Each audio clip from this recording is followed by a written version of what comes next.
What is going on, YouTube? And welcome to the live Q&A we like to call Roid Stage. In this video, we ask and answer, many of your questions and really try to get down to the bottom of absolutely virtually everything that you have to say, questions and all. So we'll get started. Adam is going to be here shortly. He just got a grocery delivery, so he's dealing with that right now. As that's what we kind of do in Thailand, and we're going to rock and roll.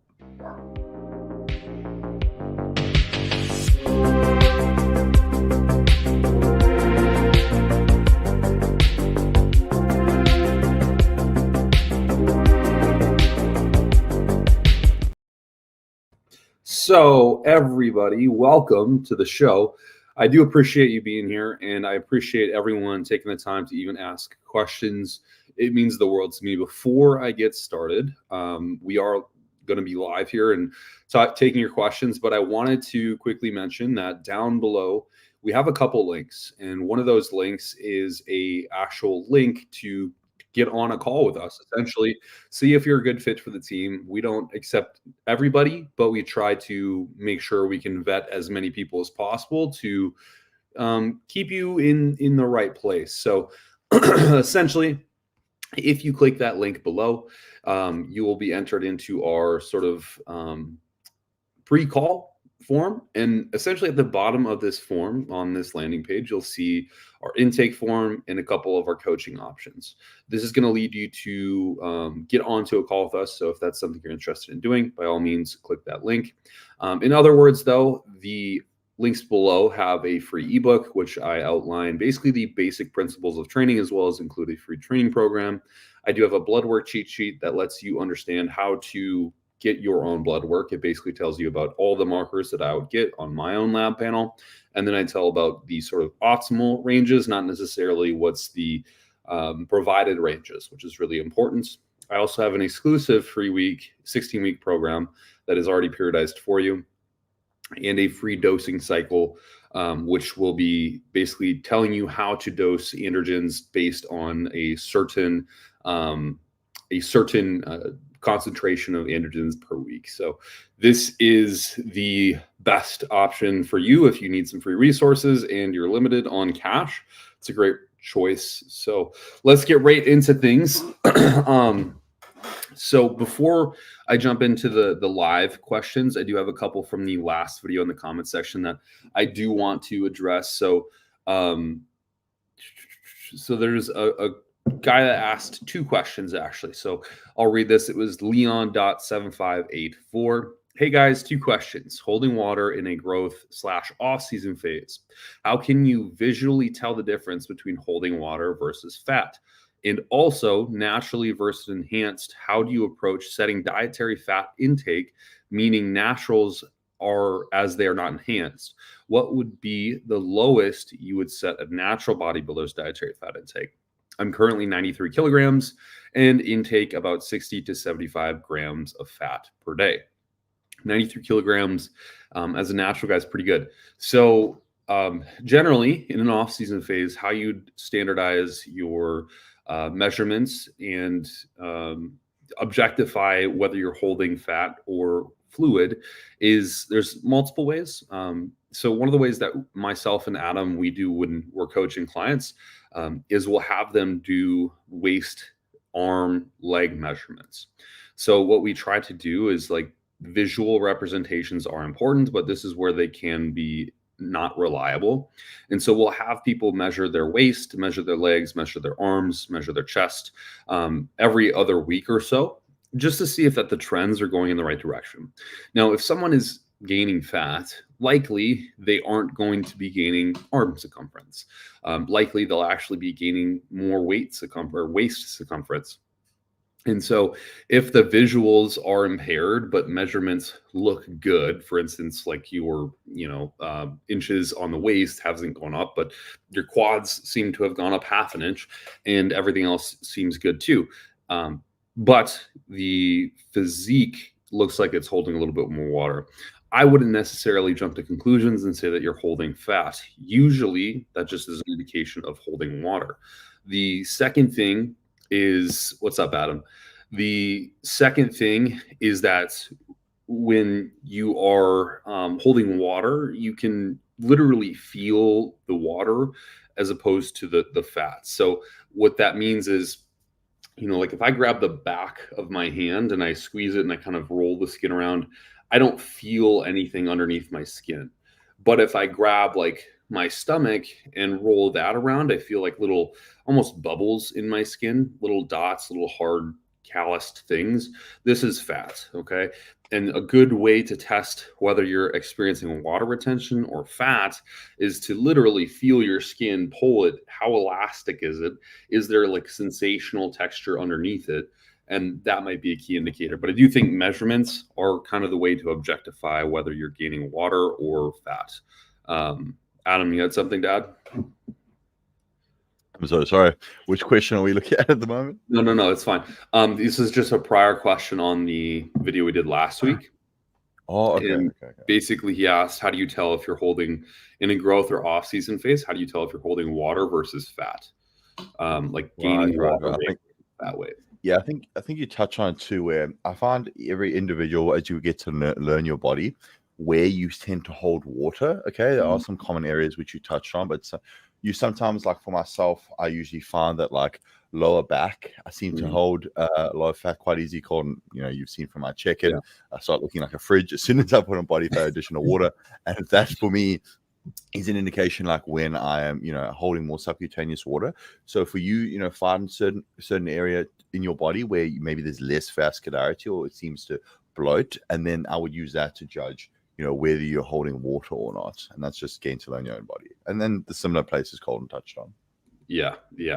Then the other question he had too was, is a natural versus enhanced individual, how much fat intake should you have? So basically, does a natural individual need more lipid intake than a enhanced one? Yeah, well, technically, I mean, yes, because we require the cholesterol cascade to build, create our sex hormones when we're natural.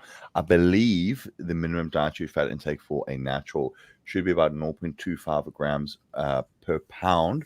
But I think this is a number where you need to also be testing your sex hormones, because if you're intaking that and you find that your sex hormones are now decreasing, or your total testosterone-free tests are decreasing, then maybe you need to up that fat intake and sort of find where the sweet spot for you as a natural is.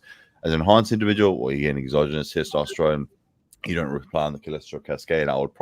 That's why we push fats quite low, at least I do with the more enhanced individuals, and basically only have the minimum requirement, because whether they don't need that basically, but you just have enough for, I guess, other bodily functions and to feel good, and that can be quite low. Yeah, I agree. Natural individuals, you need to backlog that cholesterol pathway, and usually we're going to produce all the endogenous cholesterol that we need, but dietary cholesterol can be utilized in the event that there isn't enough endogenously produced cholesterol. So usually you want to have fats a little bit higher, but I will say that like bodybuilders using enhancements should still get adequate levels of omega-3 fatty acids, because those are anti-inflammatory in nature. So, I know Paul and those guys generally like to keep fat really low, like 30 grams a day or so. I personally don't take that route, just because I think those omega-3s and various other fatty acids might have some pretty significant benefit long-term for health, just in terms, maybe not necessities as far as hormonal pathways, but just in health in terms of like managing inflammation and other things of that. No, I agree with you. I guess my point of view was like, that's the minimum dietary fat, excluding essential fatty acids. Yeah.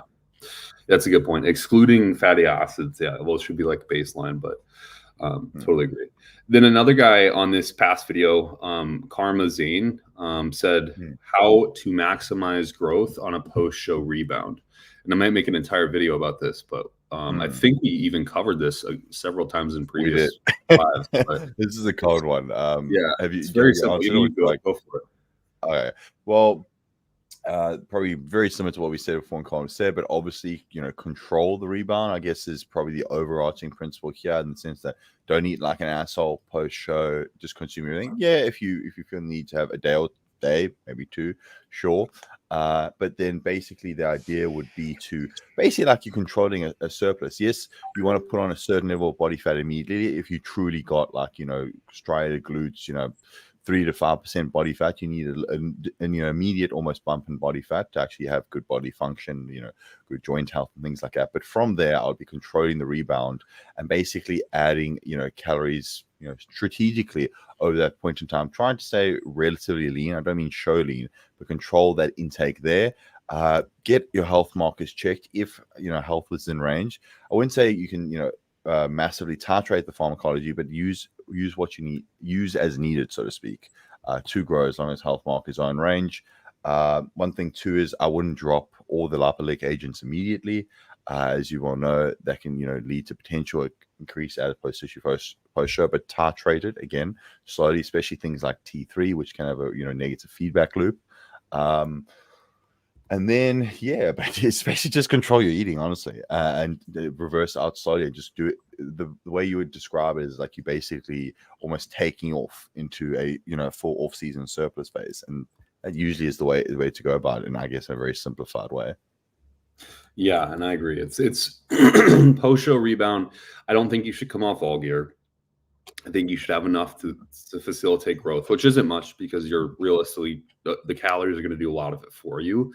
To get a decent break post-show from training, but then get back into it quite quickly after you've washed off fatigue, and just enhance yourself using caloric variability and increasing calories, and then having things in the background. I think peptides at this point in time are quite useful, insulin, growth hormone, those kind of things. Yes.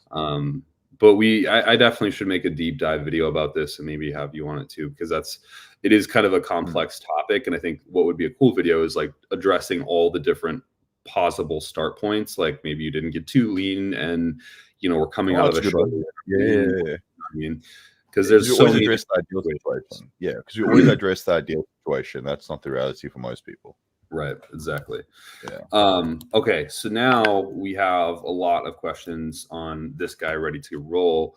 Some good ones I really want to get into, actually. So first one, wanted to know if it's true that neurosteroids need to be cycled on or off, and they can be supplemented 24, or can they be supplemented 24/7 during a cycle? And is this preferred? Do you have thoughts on this, Adam? But we're talking specifically like DHA pregnenolone. I don't believe they need to be cycled unless you're getting some sort of adverse effect. They don't have a negative feedback loop like exogenous testosterone. So from my understanding, I don't believe they do. Yeah, and I agree too. And you typically would see like LH, luteinizing hormone sensitivity downregulation if you're using something like HCG, and this might be where this came from. Because HCG, if used in like a he does also HCG. Okay. Yeah. That could be part of the issue where this is stemming from. But if you're taking things like DHA or pregnenolone, you probably don't need to worry about supplementing on off throughout the year as long as you're feeling okay and generally nothing's wrong. But yeah, and then he follows up. Also, when allowing the organs to come back to normal, is being on a legitimate TRT dose enough to allow organs to get to baseline, assuming one is taking all the necessary organ support? I believe so. Depends on like what your definition of normal organs is. Yeah, and organs, like it's tough. Like if you have liver cirrhosis or nephrotoxicity that's perpetuated beyond recovery, those things probably aren't going to come back into range without like serious therapeutic measures. Left ventricular hypertrophy. Yeah, exactly. Yeah. If you're doing things right, and like not obsessively abusing androgens and living a completely unhealthy lifestyle, like there's so many people who do that here in Thailand. We can see like there is definitely a resolution in a lot of the health issues once you do resume a true TRT dose, which just to solidify, that's like 90 to 150 milligrams at the top end. So I tend to see that, usually health markers will come back into range. I do encourage most people to get organ imaging just because that's a great way to facilitate a objective hey, is my lab markers also indicating that like my liver has relatively low fat around it or no fat? My kidney is not experiencing any cirrhosis or scarring. Like you want to get those baselines measured too, but generally it's not going to be like your body's just going to regenerate from being in a completely damaged state, but it should come back into normal outside of your testicles. If that's something you're addressing, you won't be able to regain function without extra support, like HCG, HMG, those kind of things, without coming off gear completely. Because as you have that external stimuli, whether it's TRT or not, it's going to suppress natural function of testes. So, and then finally, same guy Yusuf asks, is there any downsides to taking HCG for, let's say, 3 to 4 years, as long as one is on TRT gear to keep balls alive? Or should I only use it when one is ready to get their wife pregnant? You go ahead, Adam. Yeah, so this one, I've seen, multiple different opinions on that. And this is my thoughts on it. If you are running like an actual TRT dose or maybe slightly above it, and you want to keep testicular function, then I think, yeah, you could possibly take HCG year-round, and it's quite common for TRT clinics to prescribe that. But if you are taking superphysiological doses of androgens, in my opinion, I think the HCG is a waste of time. If you're using a 19-nor derivative like Trenbolone or something like that, it's going to shut you down, and you're basically sending two different signals to the pituitary gland, which I don't think is worthwhile. In combination, if you're someone like me who aromatizes easily, 250 micrograms of HCG once or twice a week is enough to make me aromatize significantly on my TRT dose that I would actually need an aromatase inhibitor. And I don't think it's worthwhile taking an aromatase inhibitor long term just to keep testicular function whilst on TRT. So in my personal opinion, I would use it when you'd want to get your wife pregnant. I would actually go through a whole fertility protocol, look at like sperm morphology, mobility, quality, semen analysis, and then determine, because sometimes you need more than just HCG, right? Potentially recombinant LH, FSH, maybe HMG. Yeah.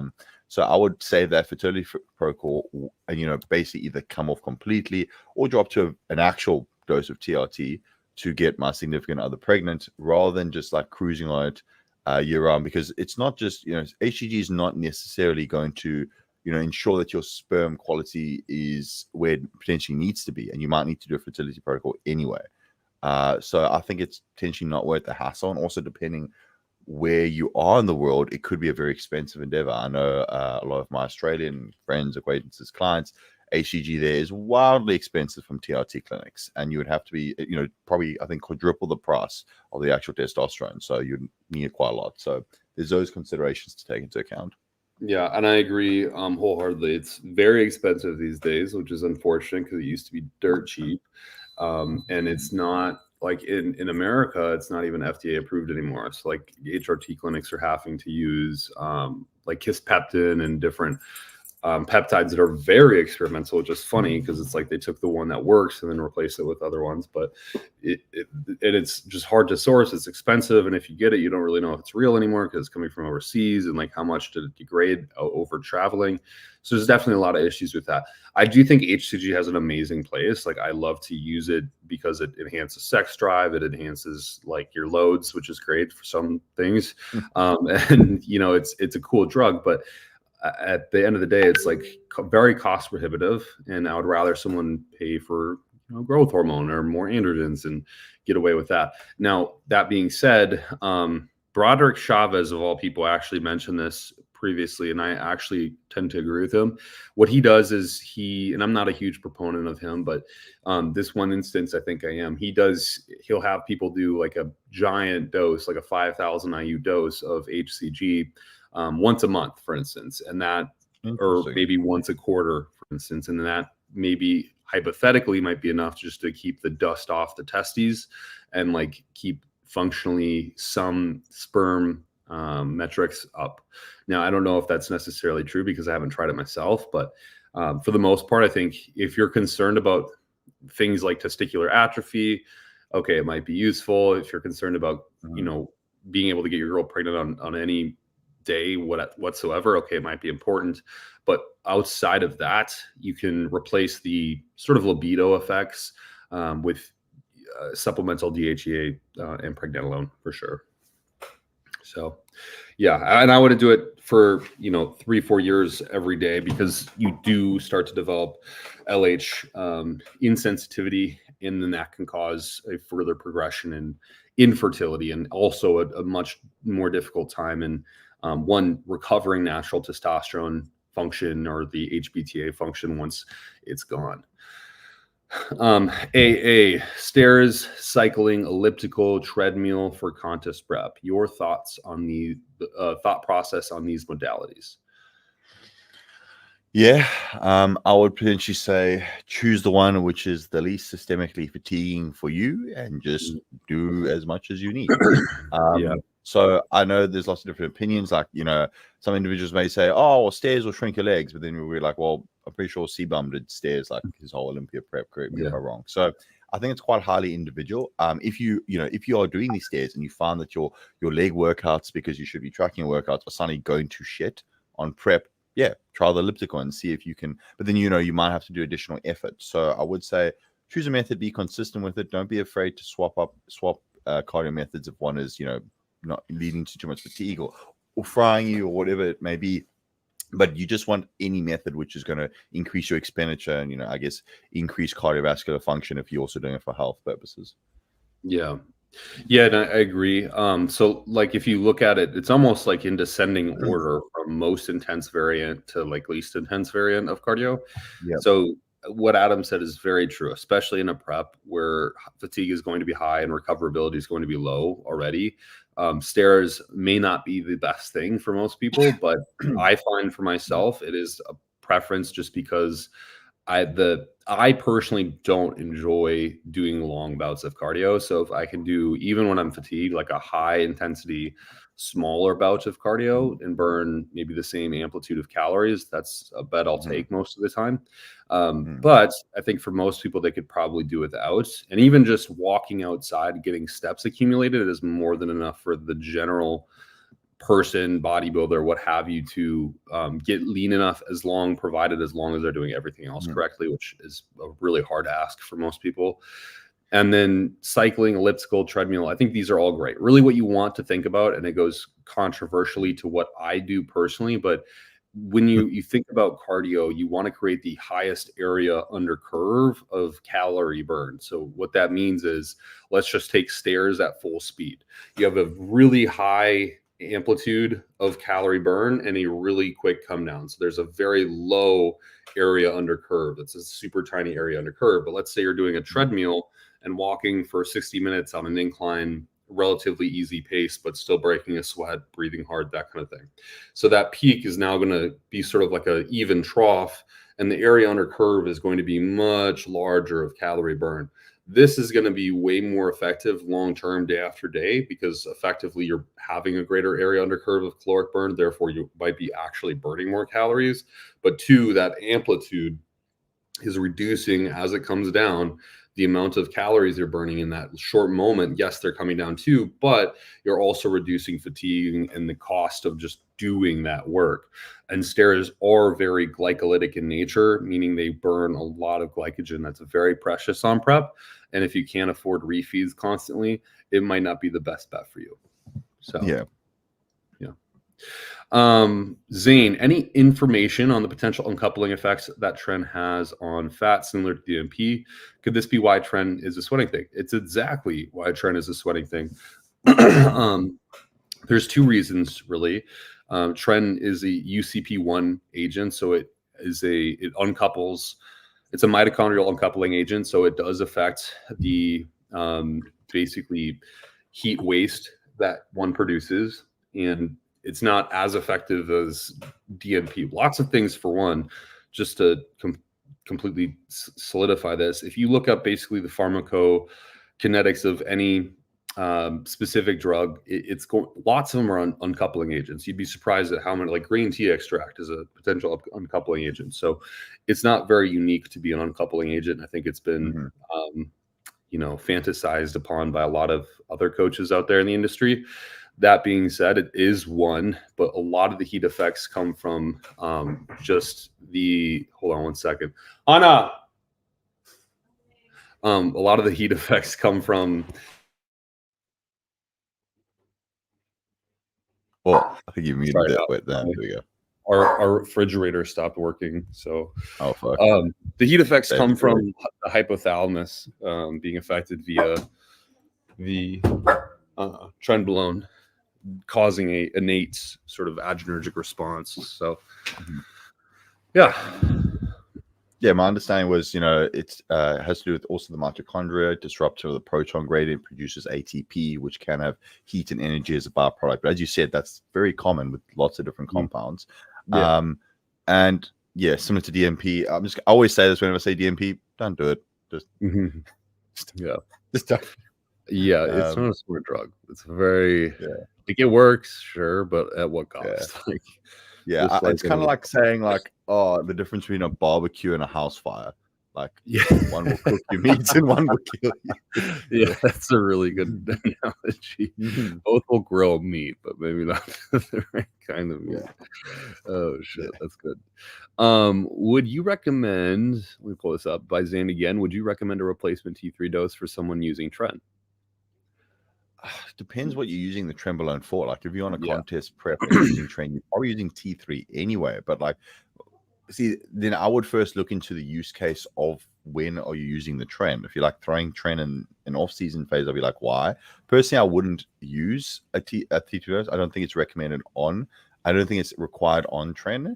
Okay, it's not like with growth hormone we have increased T4 to T3 conversion. Maybe you need to supplement with T4.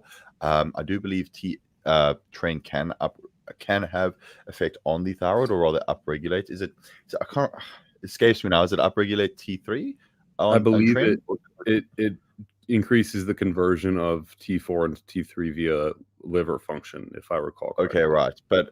Right, correct. I haven't seen on blood work the need to supplement it. And also if you're running like a shitload of Tren, then my question would be like, why? It's like, if you ran enough Tren, theoretically, maybe. But how long could you sustain that dosage? But theoretically, yes. But if you're running a little bit of Tren, I personally haven't seen the need for it. Yeah, I agree. I think thyroid has its place, and I'm not going to say that me and Adam don't use it in our clients when they need it, but very rarely. I don't think it's most applicable in the terms of our body.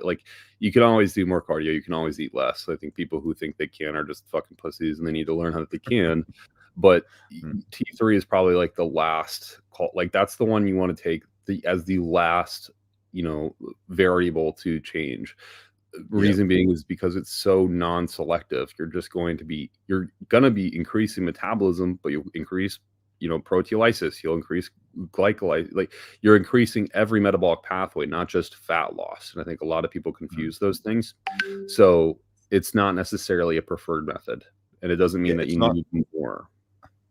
As Kolton was saying, it's non-tissue selective, and that's why you often see female competitor who's running a small bit of Anavar who have been cranking the T3 start looking like concentration camp survivors because they start wasting weight technically. So it's a very much as needed minimal dose basis.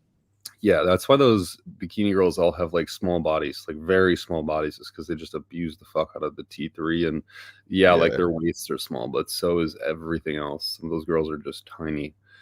Thank you, Yusuf. Of course, man.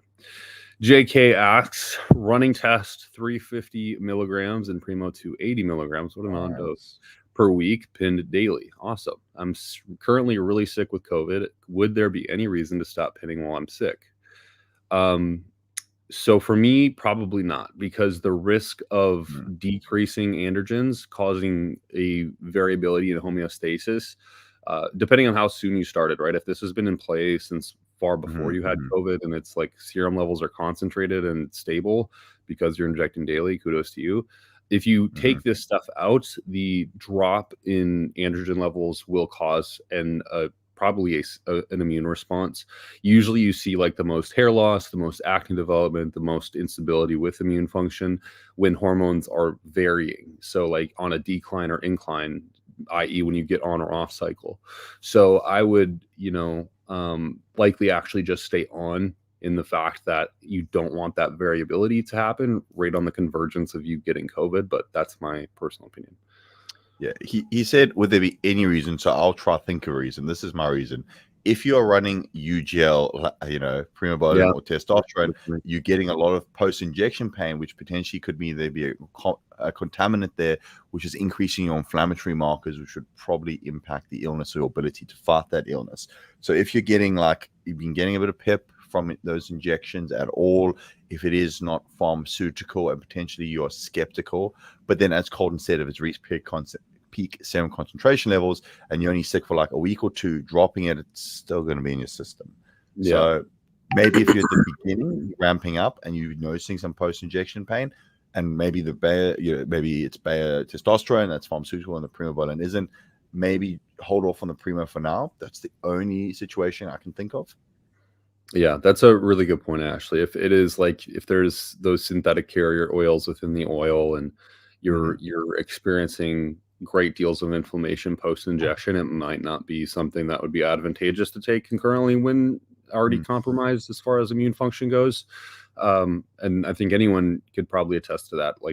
You usually get the test flu and it's shitty testosterone and terrible carrier oils, and general inflammation is just going to be on a rise due to that.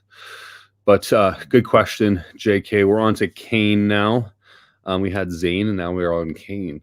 Any suggestions on how to increase semen without HCG? I'm on TRT 180 milligrams a week, and occasionally we'll run 300 milligram weekly cycles in between TRT blood work. Like currently in my bulk, my loads are weak. Yeah, this is an issue, right? Yeah.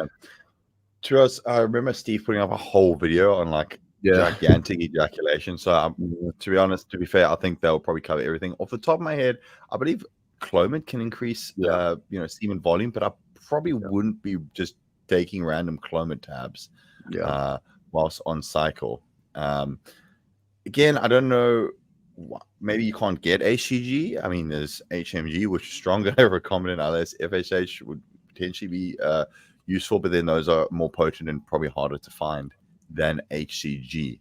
Run TRT, and I can actually run 300 milligram cycles in between TRT blood work. I can't do in my bulk, and my loads are weak. Well, to be honest, I would. Or you run it. You do get your blood work. So if all your sex hormones are in range, then typically your ejaculate should be, I guess, normal. But if it is that, you may consider during that TRT phase. Yeah. Well, you said don't do HCG. You can run Clomid 25 to 50 milligrams a day. I don't know how I feel about that, running that with TRT, but that could be a potential option. Yeah. I mean, Clomid's great for loads momentarily. I just wouldn't get used to taking it long term, because I would probably take, if I was to choose between the formulations, I would first choose N-clomiphene, as that seems to be the less neurally driven compound, or at least more selective to the testes and specifically the pituitary. But what you're doing is it's a SERM, it's a selective estrogen receptor modulator. So you're effectively managing estrogen without a need to manage estrogen, just to get a bigger load. And the physiological consequences of that are kind of, questionable at best. So I would precautionarily use maybe something like an N-clomiphene irregularly if need be. Outside of that, there is a couple natural supplements, L-carnitine actually being one that can increase spermatogenesis. Vitamin E can increase spermatogenesis. Vitamin A at a low dose can increase spermatogenesis. And I really, beyond that, though, I don't know too many natural derivatives. There is research to support testicle cooling can promote spermatogenesis, and Steve has done an experiment with this, and there's a couple other people on YouTube who have as well, and it does truly seem to be effective. So I can't necessarily say for sure if it's going to be effective for you, because I personally have not done it, nor have I had, well, that's a lie. I've had some of my clients do it, but not many, just in preps naturally and stuff, because we're trying to wring out anything that we can. But to be honest, it's it's a tough one. The only other thing I can think of is rather make sure you're not micronutrient deficient as well, like vitamin D3, selenium, zinc. You can also say L-carnitine, and all these other. Well, those are the main ones at the top of my head, which can affect semen. but I would ensure that you're not deficient in those, because that's why I'm trying to think, like, why is your ejaculate potentially the way it is? And that could also be a nutrient deficiency. So if you're not paying attention to your micronutrient intake, that could be it. And yeah, I think off the top of my head, it's basically anything that, you know, stimulates the pituitary gland, which can also have a similar effect on semen. So your best options are HCG, HMG, Clomid. Yeah, to my understanding. Yeah, that's going to be the best bet. You could take what is that other one? There's like you can take like just straight follicle stimulating hormone, or is that HMG? Yeah, recombinant LH or recombinant FSH? Recombinant FSH. That would be wildly effective as well, but that's really getting extreme and expensive. I haven't seen anyone. Yeah, I've been like, that is quite hard to find, put it that way. Yeah, it's fucking ridiculous to find, and if you do find it, it can be very, very expensive. And I think, correct me if I'm wrong, and I might be wrong, but I'd have to look to be sure. But I think Derek More Plates, More Dates actually has a product that's called, like, I can't remember, like Bigger Loads or something. Like, it's specifically for. Really? Does he? I didn't know that. Yeah, I think it's on his other like website. He has those three businesses, and I can't remember. Which, like the one that sells the cologne and stuff. I can't remember which one that is, but yeah, I think, you know, there's a lot of options. Lock and load, semen. Yeah, lock and load. There it is. Yeah. What are the natural ingredients? I'm sure it's like vitamin A and E. Yeah, vitamin E, zinc. That's exactly what I just said. Vitamin E, zinc, selenium, D3. Yeah, so there you go. Exactly what I was saying. It's basically a multivitamin, I think, and then it has like maybe some fenugreek in it or something. I can't remember, but sunflower lecithin, olacine. Yeah, pretty much. So there you go. Simple answer. Happy to see you part of the coaching partnership at Merrick. Yeah, man, of course. Thanks for the suggestion, guys. Lock and load. Yeah. Cool. Well, that's all the questions we have on YouTube right now. So guys, if you have any more, shoot them. Otherwise, is there anything? There's actually a video I wanted to review with you. We got another question from Sam. Steve said, theoretically, if you run more than 1,000 milligrams of test a week, your balls won't shut down. Is there any truth to that? I am sure there was much nuance into what he was saying. I think you probably there's a lot of context to move right now. Maybe text him right now, Steve. We're both texting because we're meeting up this weekend, and I was like, I don't think Steve would ever say something to that. I can imagine his response to that, just like, what the fuck?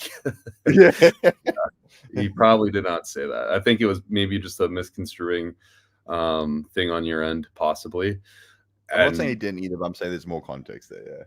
Yeah.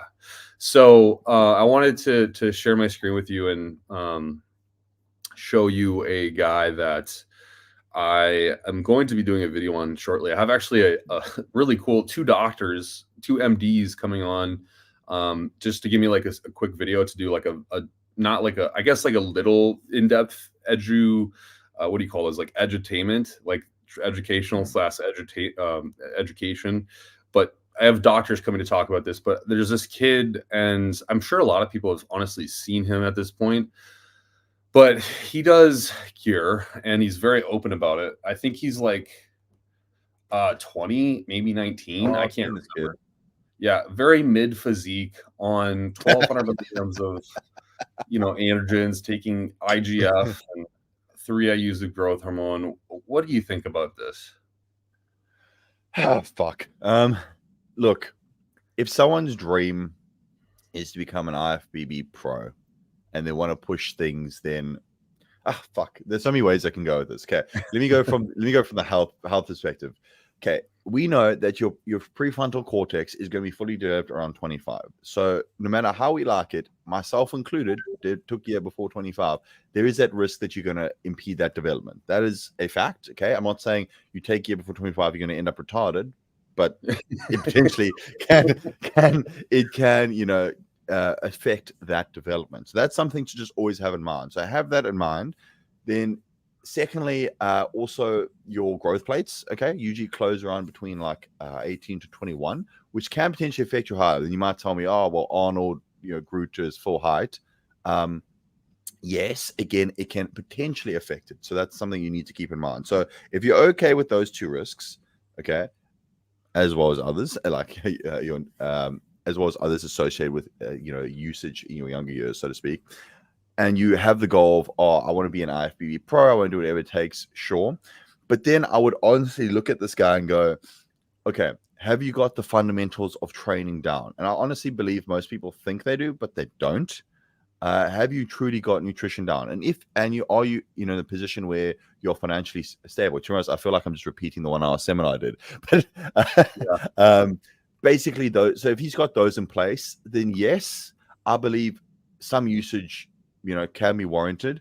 But the dosages he's taken for that physique, personally, I think, I don't know if it sounds mean, but like maybe just don't have the genetics, man. If you're running that much gear to look like that, and you're doing everything right, like you really are nailing nutrition, you really are nailing your training.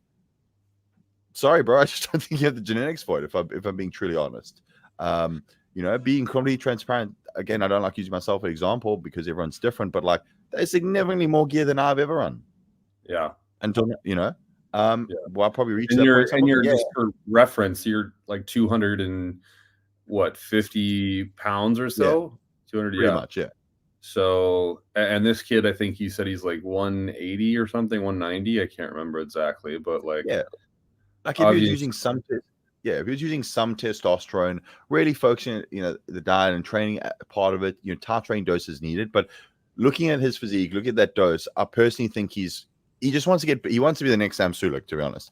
He probably just wants to blast shit to get big and be like, oh, look at my physique, because now my physique sort of backs up my credibility, so to speak, because many people use their physique as a way to give themselves credibility. And to an extent it does, but there's so many other variables involved there.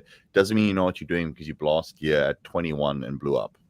Yeah, 100%. And I agree. And like, I don't know how many cycles deep he's in, right? Like maybe if this is his like 6th cycle and this is all the results he's gotten, maybe I could see the cause for being like, all right, like maybe we need to up the dose to get results, because that might make sense. But if this is like your 2nd or even 1st cycle, like what the fuck are you doing, bro? Yeah, this is a chronic one of these cases where I think the guy probably read a lot of and listens to probably listens to educators, but has developed this lore-like mentality behind certain dosages and certain compounds, and understands them not as the pharmacology aspect, but as like what the stories are behind them. Like EQ does this to you, bro. It makes you go so hard, and like your veins get huge. And IGF-1 put bilaterally in those shoulders, bro, it's gonna blow them the fuck up, dude. And it's like he probably heard that,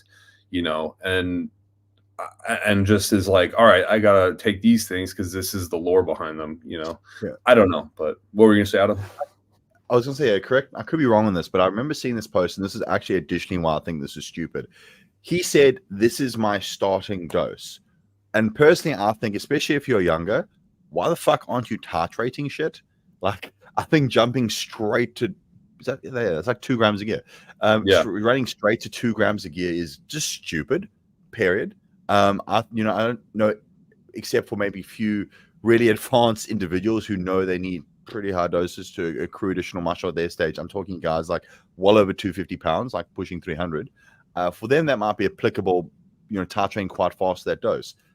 What is this guy, like 200 pounds? Like if you're like 200 pounds, jumping straight to that dose and not even, trying to titrate it, I think is also wild, which is, and also stupid. And then I was going to say, just like, look at the top 2 comments.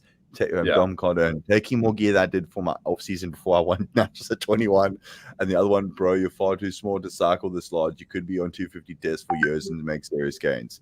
I agree. Both those comments are true, and like that's the thing about this post is like, thank God there's actually people who say this shit, but like another guy's, please don't get offended, brother, but you're taking too many steroids for this result. You don't look that good. And like bro is taking nearly 2 grams of oil and not even an NMPC level competitor. Unreal. And like it's just, it goes on and people are like, this is embarrassing, bro. If you look natty, you don't need to be running 1+ grams of gear. I think that, I think the cycle design is poor. I think the methodology where he's going about the cycle is that, like, what does that say? Like 3 IUs GH? 3 IUs GH, 100 micrograms daily of IGF-1, 750 milligrams test, 500 milligrams EQ, 500. That's what I said. If he actually required this dosage, in my mind, there's only two possibilities. One, his diet and training is shit, which I'm convinced it is. Because I feel like everyone who thinks they got that on point doesn't. Okay, yeah. And then I bet you it's like chicken rice, no thought as to macronutrients, or maybe some thought because he takes a greens powder, and then it's like slanging bang training, train hard, don't track anything. Okay, he could be the fucking best lifter in the world. I don't know. Or it's like you actually do need that. And I'm sorry, dude, your genetics, in my opinion, are not there to be competitive, and you're going to basically run into health problems before you actually get to any sort of competitive size. Yeah. Okay. So I have another one for you. And you might. I want your opinion on this one, because this should just. I'm making a whole video on this, so I figured I might as well collect your opinion. So we got homegirl here, and she's obviously trying to be an influencer. I swear Instagram just fucking sends us the same people, because I also recognize this woman. Yeah, just injecting shit on camera, pinning is winning, like making that mentality clear. And to be fair, she says she was using L-carnitine in the comments. I don't know if that's how true that actually is.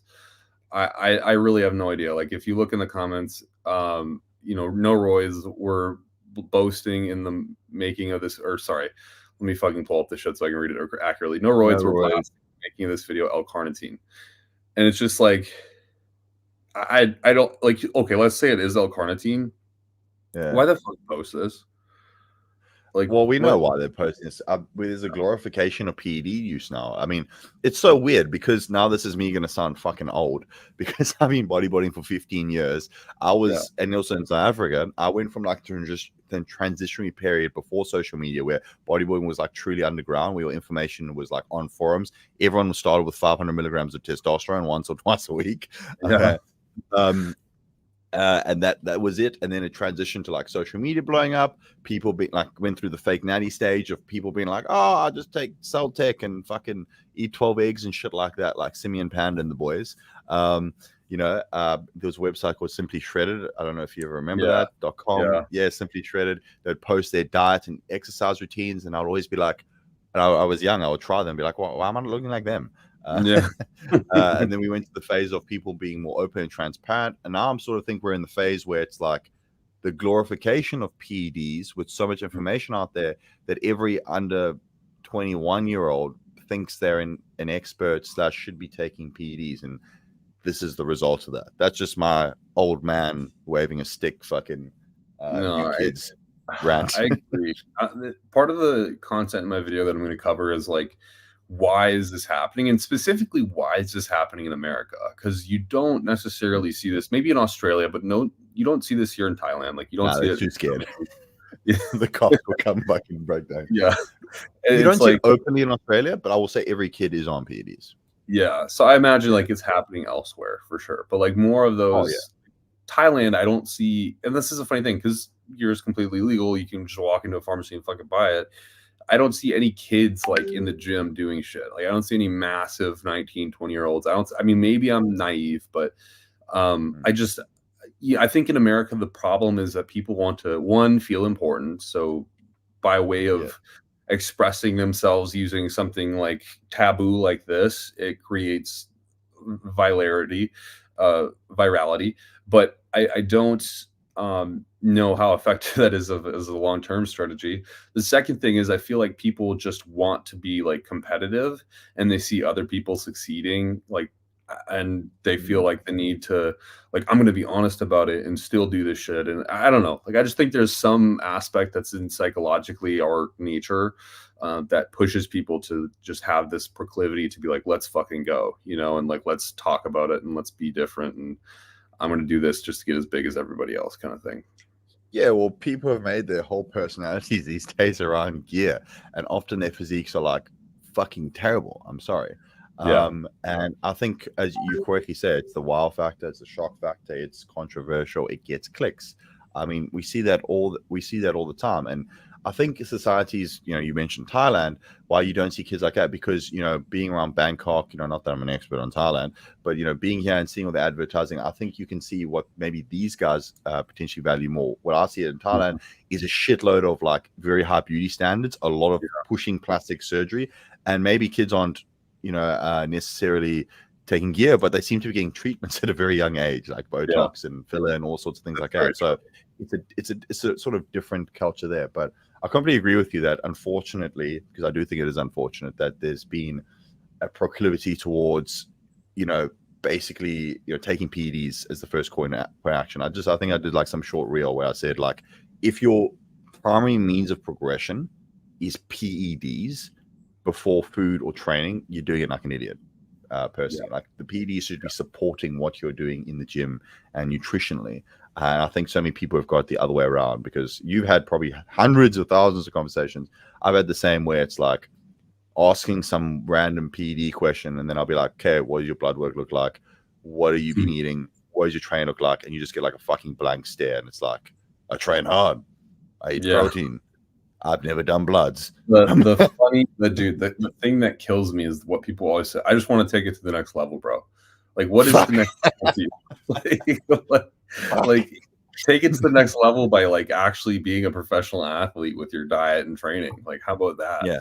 Hire a professional fucking coach, not the guy around the corner for $100 a month. You know what I mean? Like, it's so funny how people could define the next level as like performance enhancing drugs. Like, how about you try the next level as getting like a supplement sponsorship first, dude? Like, for Christ's sake. Like, and the hard part in the next level is not pinning. It's not going to the gym, because the majority of people, that's fun / enjoyable. Maybe not. Well, fuck, some people enjoy the pinning because it gives them that placebo effect, that like, was on placebo effect, but also that psychological stimuli that, I'm pinning, it's going to make me better, it's going to make me bigger, stronger.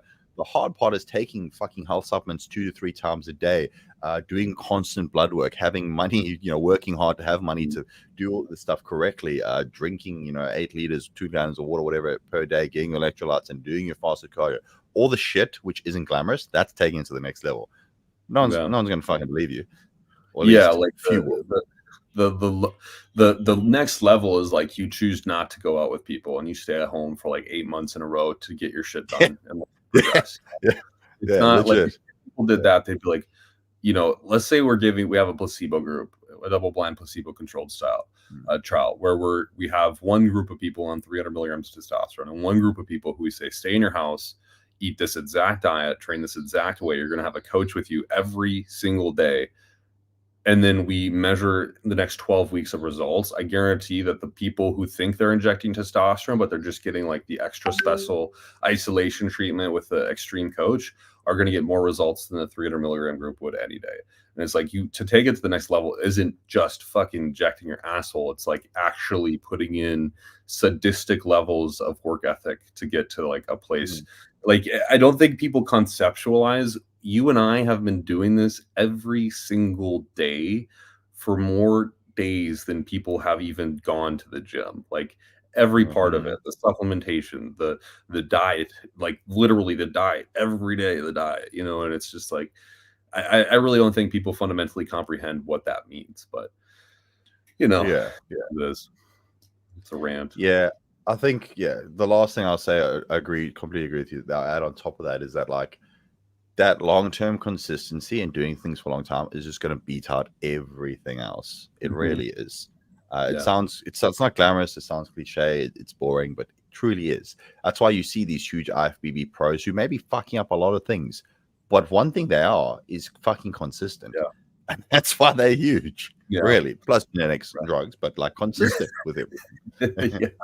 At least they're injecting those drugs regularly. They're like, the thing is, like, a IFBB pro can have an atrocious diet, like an awful diet, like literally chicken, rice, and broccoli.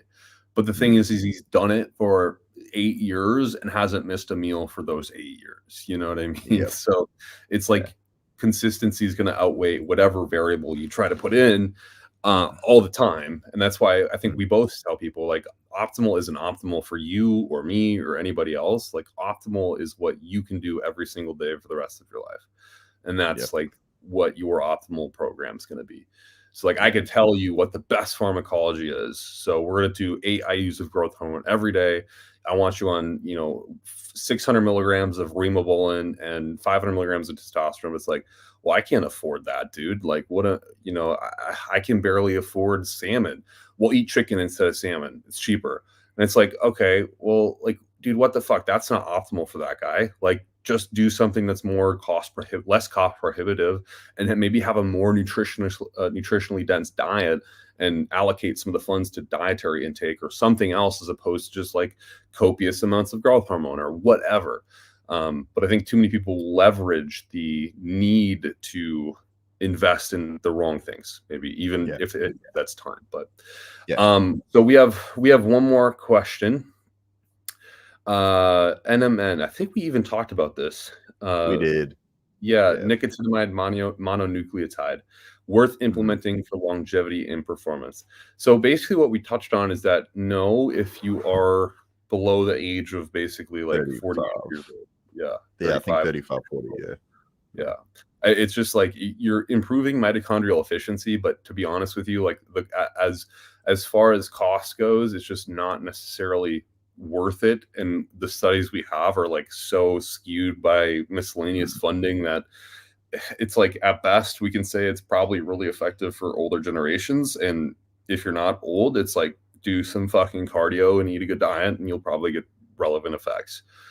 It doesn't seem to be additive to groups that are already very healthy. We'll put it that way. Get to 35, make a lot of money, and be like Steve and get intravenous administrations by a nurse. There you go.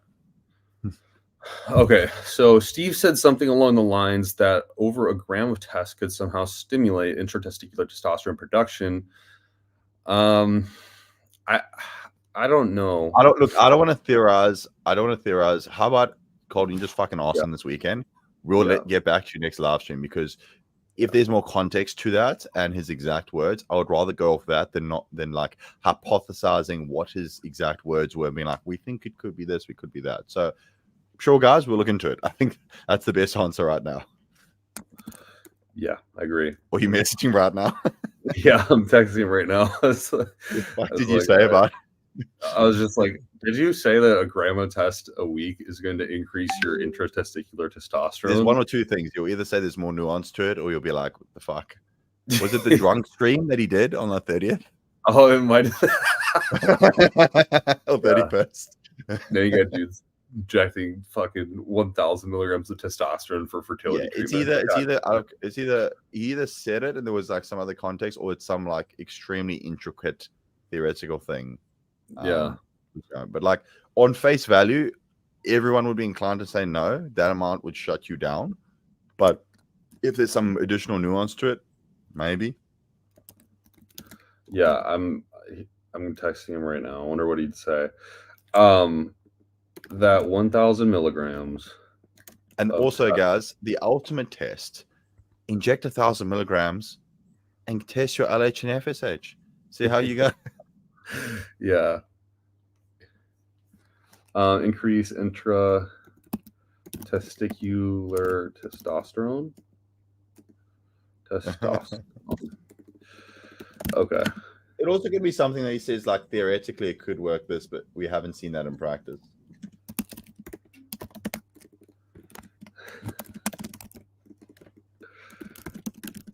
Okay.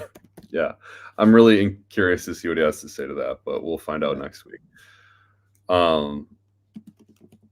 Okay, cool. Adam, do you have anything else? This looks like to be the end of our podcast. Yeah, I do have that one because it came from actually Carl, our athlete / client Carl, about the pre-workout administration of growth hormone. That's what I've been like delving into. What are your thoughts on that? Oh, well, as you know, we've read lots of content, and it seems to be skeptical at best. My assumption is that the serum levels of IGF-1 seem to peak in concentration shortly, like after injection, especially intramuscular. So plausibly, you could assume that IGF-1 elevation intra or post workout would be more beneficial than, before bed. But again, my personal belief is if you need to split up the dose, maybe do that. But I think probably for most people that just having a higher serum elevated IGF-1 is consequentially going to lead to growth almost all the time. So if you get that from injecting at night, then great, inject at night. If you get that from, injecting in the morning, great, inject it in the morning. I just think it really doesn't matter too much, but I do believe the benefit there would be having an elevated IGF-1 response or spike post workout window directly, therefore potentially enabling more anabolism, less catabolism, that kind of thing. Yeah, I think what has sort of become more apparent to me after going down that research hole, speaking to you, speaking to Nick, speaking to various other coaches, reading Kurt's book again, is that we actually don't have a lot of medical studies on growth hormone and specifically in its use of, increasing lean mass or skeletal muscle mass, and that we've seen lots of different administrations that work. I know John Jewett, correct me if I'm wrong, is a fan of like splitting up his dose to basically he does 2 IU multiple times to twice a day. Yeah, he likes to do 3 a day, but he said on the podcast that we were on, he simply forgets, so he just does twice a day. Yeah, and then I was going to say then the alternative is like Chase Irons doing it, fucking all before bed. And it's so the thing about this is it seems to work broad spectrum. Like it seems that like how can you measure the difference in results really? Exactly. So is that slight nuance going to potentially make a differential effect? We don't actually know, because what we are basically is extrapolating data and making hypotheses based off those extrapolations. We unfortunately, I mean, I would volunteer there, but if they need to, we have no studies on like pre-exercise administrations on growth hormone and how that affects muscle accrual or potentially lipolysis. We're going to theorize based on the mechanism of actions of growth hormone. So yeah, this is one where it's going to be a bit of bro science until some lab in Russia rounds up 10 of us or 100 of us and starts injecting. I'd do it. I volunteer. Fuck it. That'd be cool. I'll do it. Yeah. I'll go to Russia. All right, man. Well, I appreciate your time today. And as well, everyone, thank you for being here, asking questions and asking good ones at that. Again, same times next week, Thursday, 7, usually 7 or 7:15 p.m. CST. Be here or be square with a ton of questions. And yeah, we'll see you in the next one. Guys, if you need to coach, again, link down in the description below, as well as a bunch of free resources for you. Check those out and stay happy. And you trend. Take care, guys. Thanks again.